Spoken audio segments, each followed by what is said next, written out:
Pardon? C'est une vraie honte qui se passe dans les hôpitaux. Non, je ne sers pas la main. Moi, je la sers. C'est une vraie honte. Il n'y a pas de glace pour glacer les patients, il n'y a rien du tout. Et vous venez 15 jours après. On a eu aujourd'hui très chaud dans toute la France. Dans la moitié nord, les températures ont varié entre 32 et 35 degrés.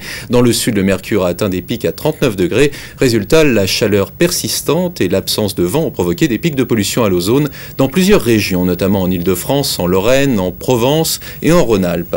Et dans les prochains jours, ça ne devrait pas s'arranger si l'on en croit Météo France. Le point avec Émilie Hemstein. Un petit coin de tranquillité. Ici, pas de bousculade, encore moins de galettes de fioul. Bienvenue sur la plage du Ning, au bord du Rhin. Même les cygnes ne s'y sont pas trompés. Grâce à la station d'épuration non loin, l'eau est on ne peut plus propre. Super, super propre, super chaude, 25 degrés. Génial. C'est le bonheur ici. Il y a même des coquillages, je peux vous en chercher. Il y a plein de coquillages là-dedans. Non, il est plus poli, il est propre. Des baigneurs heureux donc.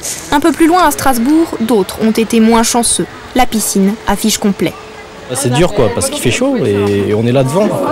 On attend, ils disent qu'il faut attendre 1 heure pour que 100 personnes sortent, pour que 100 autres peuvent rentrer, mais bon. Et ce n'est pas au bord des anciennes gravières de Strasbourg que l'on trouvera un peu de solitude ou de fraîcheur. Pourtant je supporte le soleil, mais tous les quarts d'heure je suis obligée d'aller à l'eau pour me rafraîchir. Ça devient brûlant sur le corps. Le principal remède à tout cela, c'est déjà de se couvrir au maximum en mettant un t-shirt, une casquette, de la crème indice maximum, et puis surtout pour les personnes âgées, c'est d'aller faire une petite sieste à l'ombre tranquillement toute l'après-midi. Rester à l'ombre, pas question pour les sirènes de la Côte d'Azur. 25 degrés dans l'eau, 39 sur la plage, le mois d'août s'annonce radieux et c'est tant mieux. Reste que pour les campeurs, les nuits seront chaudes. Et conséquence directe de la chaleur, une décision insolite d'EDF qui a décidé de placer le réacteur nucléaire de Fessenheim en Alsace sous un arrosage permanent. Il s'agit d'éviter toute surchauffe des installations. Et demain, pas de baisse des températures, pratiquement le contraire. Partout, le thermomètre dépassera les 35 degrés. On prévoit de 38 à 40 dans le sud, entre 41 et 43 même dans le sud-ouest. C'est vrai bien sûr que nous sommes en été, mais cette chaleur exceptionnelle mérite tout de même les explications de notre spécialiste météo, Fabienne Amiac. Record de température en France avec un été particulièrement chaud. Une canicule qui inquiète par sa durée. Cette vague de chaleur est remarquable. En elle-même, elle n'est pas significative du réchauffement de la planète. Par contre, on constate qu'elle dure depuis la fin du mois de mai. Donc sa durée, alors là, est tout à fait exceptionnelle. Et on constate ces dernières années une augmentation quand même des records de chaleur sur la France. Une situation aggravée dans certaines régions par une sécheresse importante. Le mercure dépasse aujourd'hui dans le sud-ouest plus de 40 degrés. Ici, on voit la moyenne des températures saisonnières et on voit donc depuis la fin du mois de mai, on est très au-dessus des moyennes. Donc on est quasiment tout le temps dans le rouge depuis la fin du mois de mai. Donc une vague de chaleur exceptionnelle aussi par sa durée. Une durée qui s'explique par la présence d'un anticyclone puissant qui retient les masses d'air chaud venues d'Afrique. Sur cette carte, on voit donc l'air le plus chaud, donc qui est essentiellement centré sur l'Espagne et une grande partie de la France, même si le sud-ouest est plus particulièrement concerné. Je dirais que seules les îles de la Manche ont des températures fraîches, et puisqu'on avait 19 degrés à Ouessant. Voilà. La semaine s'annonce donc caniculaire avec des pics de chaleur entre mardi et jeudi, sans aucun présage de pluie. Côté jardin, la température frôle 40 degrés à l'ombre. À l'intérieur de la maison de retraite, l'air est à peine plus respirable. Conséquence de la canicule, la climatisation est tombée en panne. Alors, on ferme les stores et tout le monde est éloigné des fenêtres. C'est vraiment très chaud ici, ça j'avoue qu'on se croirait au Sahara. Il fait sûrement plus de 30 degrés et en plus il n'y a pas un poil d'air. Il n'y a pas de courant d'air, il n'y a pas d'air dehors, on essaye d'ouvrir les fenêtres mais on ne peut pas non plus trop les ouvrir parce que ça amène de l'air chaud, c'est un cercle vicieux.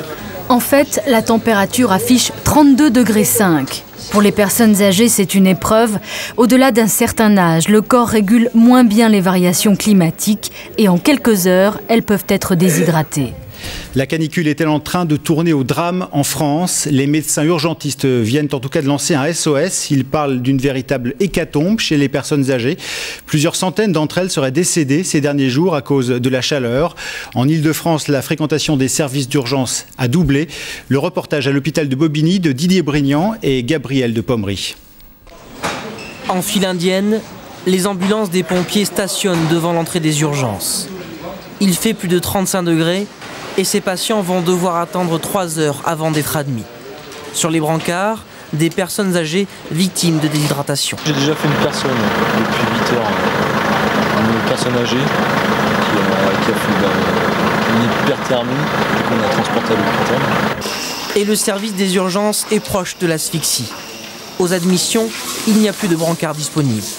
Sur la dizaine de personnes présentes aujourd'hui, 4 sont là pour hyperthermie, d'autres pour des problèmes respiratoires. Il y a aussi les imprudents, ceux qui n'ont pas assez bu ces derniers jours, victimes d'un coup de chaud.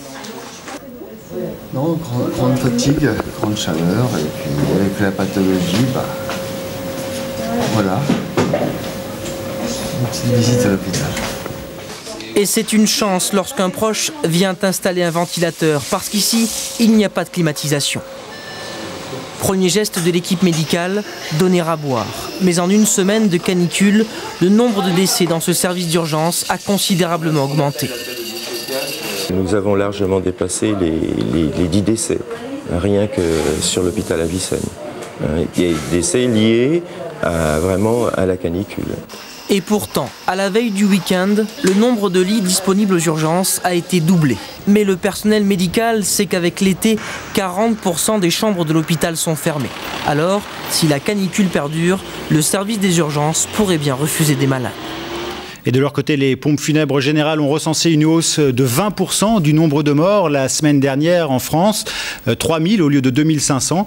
En région parisienne, il n'y a plus de place dans les funérariums et dans les maisons de retraite, on déplore une hausse inhabituelle du nombre de victimes. À Grigny, dans l'Essonne, le reportage de Christophe Nardini et Karine Elkoubi. Cette maison de retraite est une des plus médicalisées du secteur. Dans l'établissement, 117 lits. La moyenne d'âge des pensionnaires est de 86 ans, des personnes en fin de vie qui ont du mal à lutter contre les fortes températures. Ici, en un peu plus d'une semaine, 10 personnes sont mortes de déshydratation. On n'en pouvait plus rien faire et les hôpitaux n'auraient pas fait plus. D'ailleurs, les rares personnes que j'ai hospitalisées avec le médecin ont été renvoyées le soir même en disant vous faites ce qu'il faut, on ne peut rien faire de plus. Toutes les personnes décédées avaient plus de 80 ans et souffraient de problèmes respiratoires et cardiaques importants. Pour les infirmières, le souci est permanent. Il faut réhydrater, désaltérer, refroidir coûte que coûte les personnes âgées qui souvent n'ont pas le réflexe naturel de boire. Avant, on nous force un peu à boire. Et puis il faut s'habiller légèrement, puis il faut pas trop sauter, il faut pas trop... Oui. Il faut vivre avec le temps, quoi. À l'intérieur, le mercure frôle les 35 degrés. L'établissement est pourtant équipé de la climatisation, mais ne peut plus s'en servir pour des raisons de santé publique. La climatisation avait été coupée et demandé d'être coupée sur ce type d'établissement il y a quelques années à cause des risques de salmonelle et autres. Donc on ne s'en sert pas. Quelles sont nos ressources? Faire boire beaucoup tout le monde, perfuser les plus atteints, les plus âgés, et puis des bombes brumisateurs. Une situation difficile à supporter que certains arrivent néanmoins à rendre moins pénible auprès d'un ventilateur. Oui, face à l'ampleur du phénomène, l'assistance publique d'hôpitaux de Paris a reconnu ce soir avoir à traiter une épidémie d'hyperthermie sans précédent et elle a décidé d'augmenter le nombre de lits. Mais pour les urgentistes qui ont dénoncé hier soir cette situation, ça ne règle en aucun cas le problème dans le reste du pays. Florence Trintignac et Christelle Jorion. La polémique, c'est ce médecin qui l'a lancée. Patrick Pelou n'hésite pas à parler d'hécatombe. 50 personnes décédées ce week-end en Ile-de-France à cause de la chaleur. Il dénonce la gestion de la Direction Générale de la Santé, qui elle parle de mort naturelle. Mais qu'est-ce qu'ils foutent de la Direction Générale de la Santé? Ils se moquent de qui? Le problème, il est bien réel. C'est que nous avons des malades qui sont en train de mourir, qui meurent peut-être plus tôt que ce qu'ils devraient, mais ils n'auraient pas dû mourir. Un coup de gueule entendu par les autorités sanitaires, accusées d'avoir sous-estimé l'ampleur de la crise. Résultat, Dès cet après-midi, des mesures sont annoncées. L'assistance publique le confirme. Il s'agit bien d'une épidémie de coups de chaleur. Elle craint même de nouveaux décès. Dès demain donc, les hospitalisations programmées et non urgentes seront reportées. Certaines personnes âgées seront prises en charge par les maisons de retraite et surtout, le nombre de lits sera augmenté. La priorité, on a commencé de le dire vendredi, je le redis aujourd'hui avec force, c'est de libérer le maximum de lits dans nos hôpitaux. Ça passe par quoi? Premièrement, c'est de trouver les moyens de faire sortir tous les gens qui peuvent légitimement sortir. Ces mesures ne visent que la centaine d'établissements de l'Île-de-France, mais selon l'association des médecins urgentistes, c'est l'ensemble des hôpitaux français qui devraient être concernés. Même s'il est encore difficile d'établir des statistiques fiables sur le nombre de décès dus à la chaleur, c'est toute la France qui est touchée par cette situation exceptionnelle. Madame, monsieur, bonjour. La France transpire à grosses gouttes. La canicule est prévue au moins jusqu'au 15 août. L'assistance publique Hôpitaux de Paris débloque des lits supplémentaires dans ses hôpitaux parisiens, selon le plan d'urgence décrété vendredi par le ministère de la Santé. Tous les établissements ne sont pas climatisés, ce qui occasionne de nombreux malaises. Exemple à l'hôpital Nord de Marseille qui a pourtant l'habitude de gérer les fortes chaleurs. Reportage Francis Mazoyer et Benoît Jourdan. La climatisation est en panne depuis un mois à la maternité de l'hôpital Nord. Alors tous les moyens sont bons pour se rafraîchir. Il fait très chaud dans les chambres, il n'y a pas d'air et la nuit est très infernale en fait. En plus que le bébé pleure, il fait chaud donc on n'arrive pas à dormir et c'est fatigant. Les rations d'eau ont été doublées pour éviter aux mamans de se déshydrater. Car ici la température n'est pas descendue depuis longtemps, en dessous des 30 degrés. Le remède se limite pour l'instant à ces quelques ventilateurs installés dans la nurserie. Seulement 2 nouveau-nés ont été vraiment perturbés par la chaleur. 2 enfants qui n'avaient qu'un allaitement au sein puisque les mamans ne voulaient pas donner de biberon. Et ces bébés-là ont effectivement eu un début de déshydratation. Donc vous leur avez donné un complément? On leur a donné de l'eau. De l'eau dans un biberon, bien évidemment. Un geste répété plusieurs fois par jour. Ce bébé semble apprécier. La chaleur est devenue de plus en plus difficile à supporter pour lui et pour sa maman. Le soir, on se déshabille, mais même toutes les deux, parce qu'il fait très chaud. Et du coup, elle n'a pas mis ses pyjamas, du tout. Et au lieu de passer le gant sur les fesses et tout, je la mets moi dans l'eau directement. Parce qu'il fait très chaud et ça la rafraîchit. Rafraîchir l'air de la maternité, c'est évidemment l'objectif du personnel médical. Une nouvelle méthode, plutôt artisanale, va d'ailleurs être testée. Des bacs de glace vont être disposés près des ventilateurs. Le confort de bébé n'en sera qu'amélioré. Et un numéro vert a été mis en place par le gouvernement pour connaître toutes les mesures de prévention afin de lutter contre les effets de la canicule. Il s'agit du 0800 240 250. Ce soir, face à l'ampleur de la situation, le Premier ministre Jean-Pierre Raffarin a demandé au préfet d'Île-de-France de déclencher le plan blanc. Il s'agit d'un plan d'urgence mis en œuvre en cas d'épidémie, de catastrophe ou d'attentat. On en voit le détail et on commente avec vous, docteur, juste après. C'est Marie-Pierre Courtelmont qui nous l'explique. Déclenché par le préfet du département, coordonné par le SAMU, le plan blanc concerne les hôpitaux. Un point essentiel, la réquisition des lits et des personnels de santé. Ils peuvent être rappelés de vacances ou transférés d'un service à l'autre. En Île-de-France, cela concerne 90 000 agents répartis dans 39 hôpitaux et groupes hospitaliers. Les admissions programmées et non urgentes sont différées. Les blocs opératoires libérés, leur programme allégé. Les victimes ne sont plus forcément admises directement au service des urgences. Enfin, important par les temps qui courent, les hôpitaux peuvent mettre en service des chambres mortuaires provisoires pour les personnes décédées. Dispositif d'urgence, le plan blanc est déclenché en cas d'épidémie, de catastrophe, d'attentat, voire d'accident nucléaire, radiologique, biologique ou chimique. Après 2 semaines de canicule, Jean-Pierre Raffarin répond aux critiques. Le Premier ministre en vacances à Combloux, en Haute-Savoie, est intervenu publiquement hier pour rejeter la polémique lancée depuis quelques jours sur l'action de son gouvernement. Refusant les prises de position partisanes, il explique que ses ministres restent mobilisés dans cette situation exceptionnelle. Christelle Marty. Rompant avec la tranquillité de ses vacances à Combloux, Jean-Pierre Raffarin s'est décidé hier à se lancer lui aussi dans la bataille contre la chaleur. Le Premier ministre a annoncé que des lits supplémentaires seront mis en place dans des hôpitaux militaires pour faire face à l'afflux de malades. Critiqué ces derniers jours sur son manque de réaction face à la canicule, il refuse toute polémique. Je crois que la bataille contre la chaleur et ses effets particulièrement nocifs, d'abord sur les personnes, mais aussi pour notre vie économique et notre vie sociale, exige une attitude de dignité, et c'est pour ça que l'esprit partisan me paraît ne pas avoir sa place dans cette mobilisation nationale contre les effets de la chaleur. Des lits supplémentaires, une décision largement attendue par les services hospitaliers en surchauffe. Les hôpitaux regorgent de malades souffrant de déshydratation et d'hyperthermie et n'ont pas toujours de la place pour tout le monde. Plus grave, la vague de chaleur aurait déjà fait plus d'une centaine de victimes en France. Hier, la Croix-Rouge a lancé un dispositif d'urgence pour venir en aide au personnel hospitalier et aux pompiers. Des mesures qui pourraient être amplifiées dans la perspective du long week-end du 15 août. En France, les chiffres tombent, ils sont lourds. De 1500 à 3000 personnes seraient mortes de la canicule. Une situation jamais vue en France. Pour soulager les hôpitaux toujours engorgés, Jean-Pierre Raffarin décide d'étendre le plan blanc à l'ensemble du territoire. Voyons comment cela se traduit dans les faits avec ce reportage d'Isabelle Dupont et Emmanuel Hunzinger à l'hôpital Saint-Louis à Paris. Au service réanimation de Saint-Louis, 4 personnes sont hospitalisées victimes de la canicule. En tout, l'hôpital a accueilli une trentaine de malades en état d'hyperthermie. Ici, comme dans beaucoup d'établissements, on a anticipé le déclenchement du plan blanc. Des lits supplémentaires ont été rouverts depuis plusieurs jours. Nous sommes aptes à prendre plus de patients en charge pour hyperthermie en particulier, ce qui veut dire plus de présence de personnel médical et paramédical, plus de facilité pour prendre un patient qu'il n'attendait pas, et donc nous permettre de libérer un lit et en prendre un nouveau. En différant des admissions non urgentes, en mobilisant tous ses moyens, l'hôpital a pu débloquer 15 lits.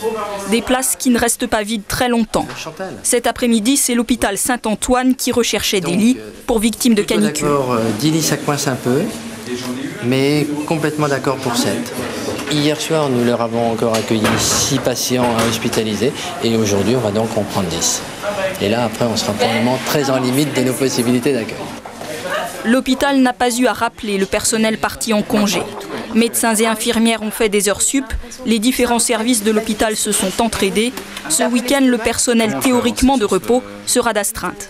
Pour le personnel, ils ont été informés de l'existence de ce plan blanc et ils doivent se rendre disponibles entre guillemets au téléphone au cas où il y aurait des choses supplémentaires que nous ne redoutons pas. On est en fin d'épidémie de canicule et de coups de chaleur. Grâce au déblocage de moyens et à une météo plus favorable, les médecins espèrent un week-end plus calme que ces jours derniers. Les critiques sont vives de la part de l'opposition. Elle considère la réaction du gouvernement bien trop tardive, notamment la décision du Premier ministre de déclencher le plan blanc. Le Parti socialiste annonce qu'il demandera l'ouverture d'une enquête parlementaire à la rentrée et les Verts réclament la démission du ministre de la Santé, Nicolas Luizet. C'est un retour à Matignon anticipé en pleine crise sanitaire. Après 14 jours de canicule et peut-être jusqu'à 3000 morts dans le pays, Jean-Pierre Raffarin vient d'écourter ses vacances pour présider une réunion dans l'urgence. Attaqué sur sa gestion de la crise, le Premier ministre ne change pas d'attitude. Il se refuse à tout commentaire. Monsieur Raffarin, les Français ont l'impression qu'il y a eu du retard à l'allumage. Car la crise se déplace maintenant sur le plan politique. Alors, Jean-Pierre Raffarin se tient à l'écart et laisse son ministre de la Santé face aux critiques. Nous avons réagi dès qu'il fallait le faire. Je n'ai en conscience aucun reproche et aucun regret, car nous avons véritablement agi chaque fois qu'il le fallait et le plus vite possible. Mais pour l'opposition, c'est bien le gouvernement et tout particulièrement Jean-François Mattei qui ont failli en agissant trop tardivement. Les Verts réclament ce soir la démission du ministre de la Santé. Monsieur Mattei, à l'évidence, porte une part de responsabilité terrible dans ce drame humain. Et je crois que lorsqu'on a failli à sa tâche et qu'il y a des milliers de morts, eh bien, par simple respect pour les familles des victimes, on remet sa démission. Et le Parti socialiste dénonce également un manque de réactivité du gouvernement. Ils avaient été alertés par les médecins urgentistes depuis plusieurs jours, voire même depuis plusieurs semaines, et on avait proposé qu'un numéro vert. C'était insuffisant et on connaît maintenant les conséquences de la canicule. Pour l'heure, Jean-Pierre Raffarin rejette toute polémique. Mais le PS n'entend pas en rester là. Il demandera dès la rentrée la mise en place d'une commission d'enquête parlementaire. Avant de recevoir Jean-François Mattei, nous faisons un retour sur ces 15 derniers jours, du samedi 2 août, premier jour annoncé de la canicule, jusqu'à la constatation de l'épidémie. Ce sont vos propres mots, monsieur le ministre. C'est un reportage de Martin Gouès. Pour cet après-midi, plein soleil et ces quelques cumulus. Le 2 août, c'est le début de la canicule. Température, et c'est l'actualité du jour, température qui grimpe. Pendant plus de 10 jours, les températures ne baissent pas et le thermomètre bat des records. Une vague de chaleur jamais vue depuis 1947. Rapidement, les pompiers et les urgences sont débordés. Les urgentistes tirent le signal d'alarme. Comment ça se passe aujourd'hui dans le service là? Délicatement. Je suis désolé, mais j'ai beaucoup de choses qui m'attendent. Entre 35 heures et vacances, le personnel manque. Les personnes âgées sont les premières victimes de la météo. Le 11 août, les hôpitaux de Paris reconnaissent que la situation est exceptionnelle. Nous avons à faire face à un flux continu. Donc la priorité, on a commencé de le dire vendredi, je le redis aujourd'hui avec force, c'est de libérer le maximum de lits dans nos hôpitaux. Le 12, on compterait plus de 100 morts dus à la chaleur, dont 50 pour la seule Île-de-France. Un dispositif d'urgence est mis en place par la Croix-Rouge. Depuis hier, le gouvernement reconnaît qu'il y a plus de morts que la normale et parle d'une véritable épidémie.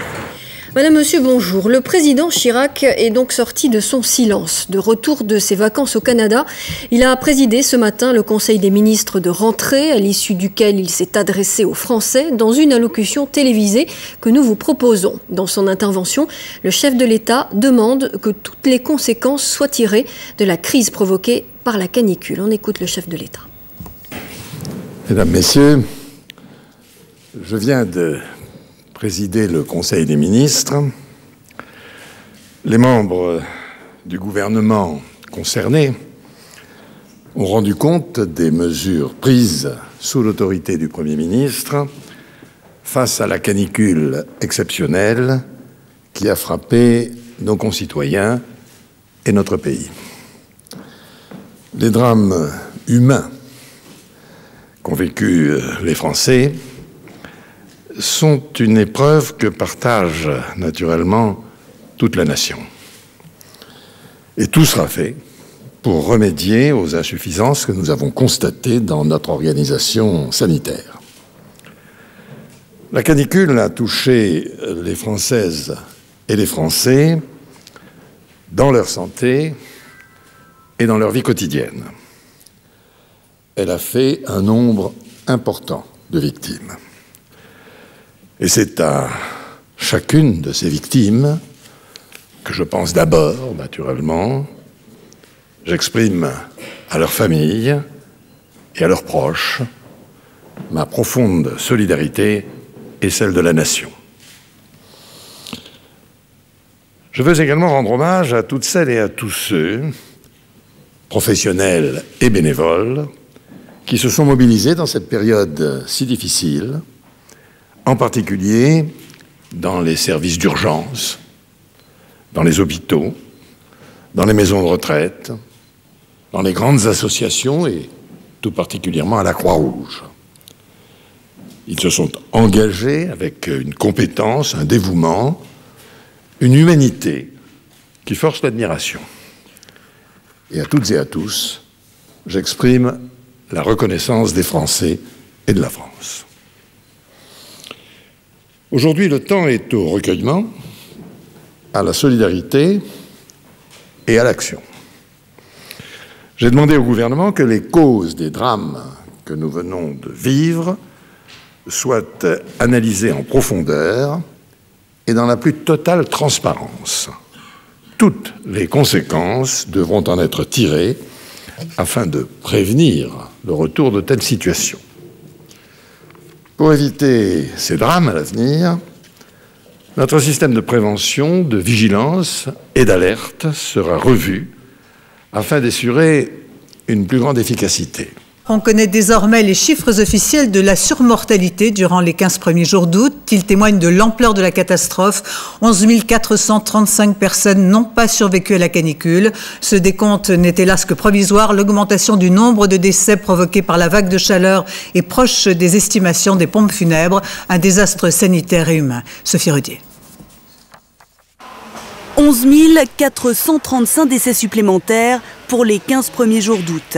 Après 2 semaines de bataille de chiffres, plus de contestation possible ni d'approximation. Ce chiffre a été calculé d'une manière extrêmement précise. Ce n'est pas une estimation.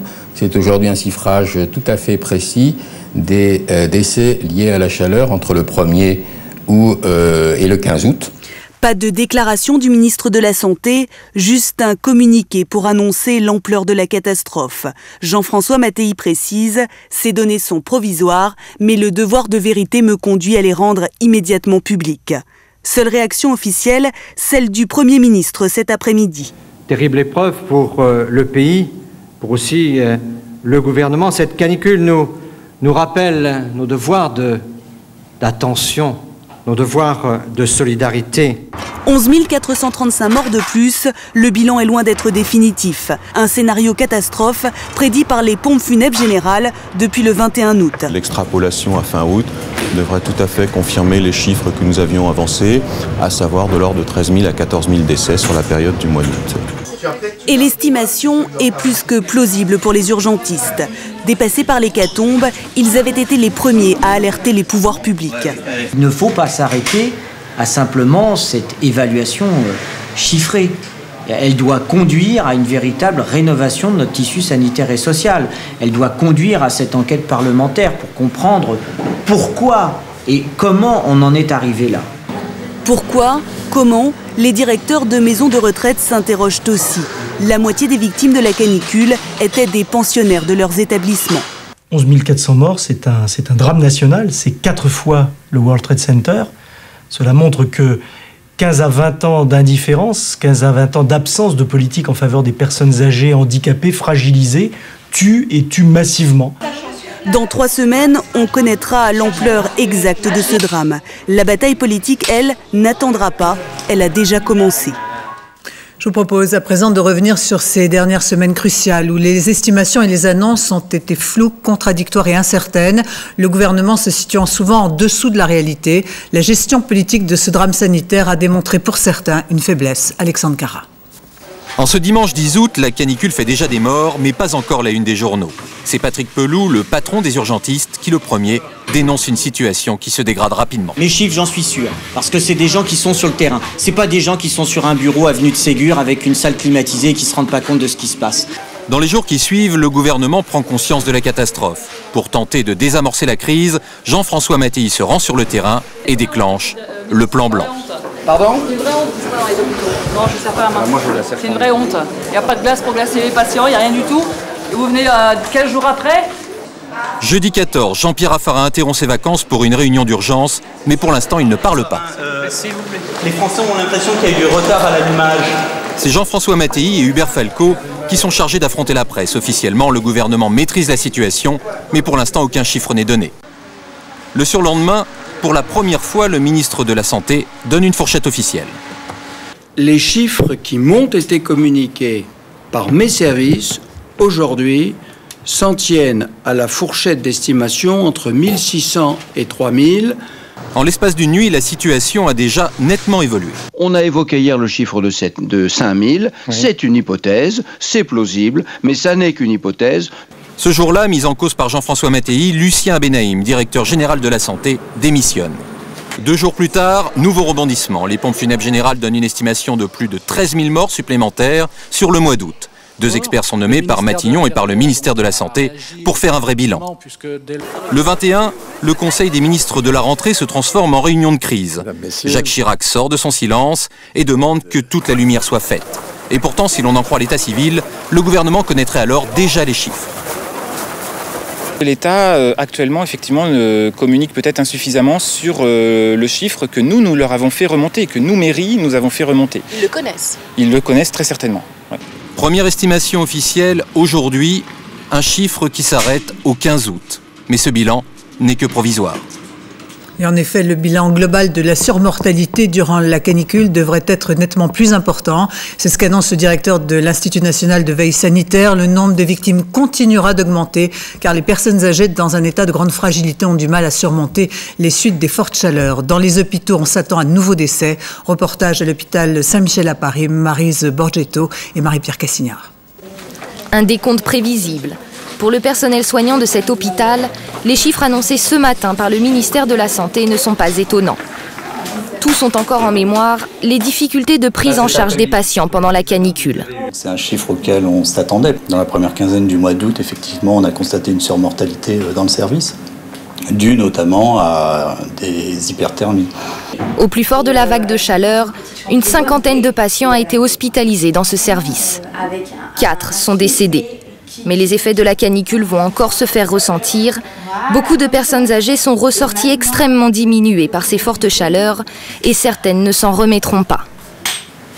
Ces personnes âgées polypathologiques vont continuer à décompenser parce que leur organisme a été épuisé par cette longue période de canicule. C'est tout à fait possible qu'il y ait encore une surmortalité assez importante dans les semaines à venir. Le personnel se prépare donc à accueillir de nouveaux patients.